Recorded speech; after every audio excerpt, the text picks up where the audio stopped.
Hello, everybody. Thank you for joining me here today.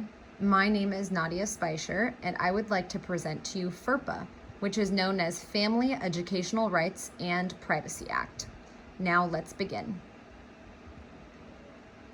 All right, what is Ferpa? Ferpa, as mentioned before, Family Educational Rights and Privacy Act, is a federal law that protects the privacy of personally identifiable information in a student's education records. This became a law in November of 1974, and this law applies to any and all students who receive funds under an applicable program of the U.S. Department of Education. Now, the schools, or what FERPA applies to, is any public or private elementary, secondary, or post-secondary school. So what exactly is personally identifiable information? What kind of information are we talking about here? Well, there's a list of things.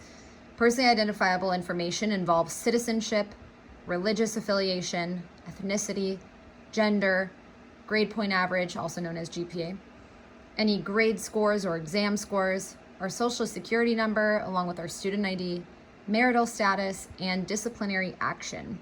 All of these are identifiers of who we are, and this is information that should not be released. Now, more about FERPA. So FERPA has two main purposes. So the first one is that it gives parents or eligible students more control over their educational records, which is a good thing. And the second main purpose that it serves is that it prohibits educational institutions from disclosing personally identifiable information in education records without the written consent of an eligible student, or if the student is a minor, the student's parents. Now, parents are allowed certain rights with respect to their children's educational records. However, these rights transfer to the student when they reach the age of 18 or attend a school beyond high school level. So something I would also like to mention today is HIPAA. I want to talk about HIPAA because it is similar to FERPA. Although not the same, they do share similarities, which I will explain in just a moment. So HIPAA, which is known as Health Insurance Portability and Accountability Act, is a federal law that requires the creation of national standards to protect sensitive patient health information from being disclosed. So this means that this consists of health information, health plans, healthcare clearinghouses, healthcare providers who conduct specific healthcare transactions electronically, and so on. So it sets limits and conditions on the uses and disclosures that may be made of such information without an individual's authorization. So HIPAA is similar to FERPA in the sense that there is certain information that is being held to protect us, and that information cannot be released without our consent. So also, the great thing about HIPAA is that it actually reduces healthcare fraud and abuse. And that means that we're even more so protected because nowadays there are lots of hackers. There's lots of fraud going on. I believe that most of us have experienced fraud. I know I have personally on a credit card before, twice, and I've had certain information released, that not that wasn't supposed to be released, but people are able to retrieve information so easily nowadays. We can type just about anybody's information in on a computer, type in their name or just type in an address, and, a bunch of things will pop up immediately. So HIPAA is similar to FERPA because they do provide us with information. That information we have to say whether we want to give that information out, which is how it should be. Now, students' rights. So FERPA gives students the right to inspect their educational records before giving consent to disclose this information. So even if a student has waived the right to access their file, the school must provide a list of the file's contents upon the student's request. So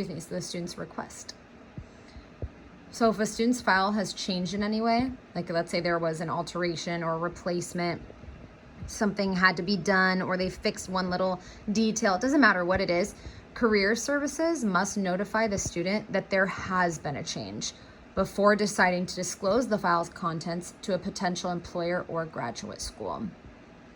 So they have to make us aware of that. So let's say I'm the student and they have to tell me that there has been a change before we decide to disclose that information to an employer. Let's say, I'm applying for a job and I'm the one who has to give that right. Okay, penalties. Penalty for non-compliance. So there are risks, and one of them is that there is potential withdrawal of U.S. Department of Education funds from the institution or agency that has violated this law. This applies to schools, school agencies, state education districts, and so on. A third party who decides to improperly disclose personally identifiable information from student records can be prohibited from receiving access to records at the education agency or institution for at least 5 years. And serves them right because, as mentioned prior, this information is very important and should not be given to just anybody. It has our religion on there. It has, our gender. It has our social security number. And this is information that people can do a lot of damage with, and it needs to be protected at all costs. So anybody that decides to improperly disclose this kind of information should receive a punishment of, in not being able to access records for 5 years, because imagine if they continue to do so, if they continue to release other students' information, if they're tampering with this information. It's not good for us. It's not good for anybody. Now, what can be done to ensure FERPA compliance? Well, the first thing that needs to be done is that we have to constantly remind and advise students annually of their rights under FERPA.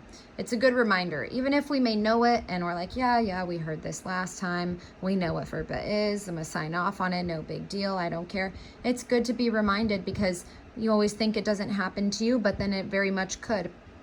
So reminding them annually is extremely significant to our well-being and our educational records, of course. Also, implement and maintain policies, including information about the institution regarding how they respond to data that is breached. So it's important to ask questions, right? What do we do if somebody did release my information? Like, what is it that you guys do? Or what if somebody got a hold of this information? Or how am I able to make a change? Or how am I able to obtain my information? What if I want to disclose something? Just any question and any information, and us knowing what happens when certain information is, disclosed without our consent. All of these are very important. Like, how do they go about it? What does FERPA do? What's their next move? What's the next step? So we need to educate ourselves on this. Also, obtain written and signed consent forms if any information is released that is personally identifiable. So, in other words, keeping a record. It's important for us, along with obtaining a consent form if any information is changed.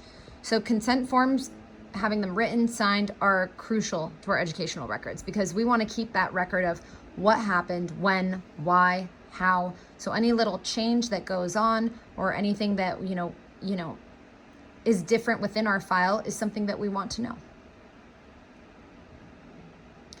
Alrighty, guys. Thank you so much. I appreciate you being here today and listening to my presentation. Hope you guys have a good one. Until next time.